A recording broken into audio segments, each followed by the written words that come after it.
सिल्लोडमध्ये petrol diesel टंचाई, नागरिकांची धावपळ, शेतकऱ्यांची कॅनसह रांग। शहरातील मागील 2 दिवसापासून पेट्रोल आणि डिझेलचा तुटवडा जाणवत असून पेट्रोल पंपावर वाहनांच्या लांबच लांब रांगा लागल्या आहेत। इंधन मिळेल की नाही या चिंतेने नागरिकांची धावपळ सुरू आहे। विशेषतः शेतकऱ्यांना डिझेल अभावी मोठा फटका बसत आहे। शेतीची कामे हंगामात असल्याने अनेक शेतकरी ट्रॅक्टर व पंपासाठी डिझेल मिळावे म्हणून मोठमोठ्या कॅन घेऊन पंपावर नंबर लावताना दिसत आहेत।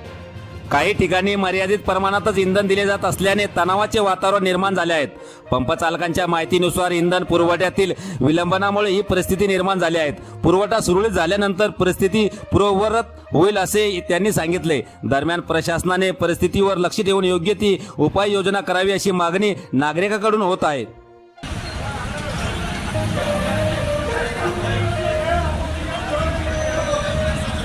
आपल्या परिसरातील ताज्या घडामोडी पाहण्यासाठी, अन्याय अत्याचाराला वाचा फोडण्यासाठी वन डे न्यूजला सबस्क्राईब करा व जास्तीत जास्त शेअर करा।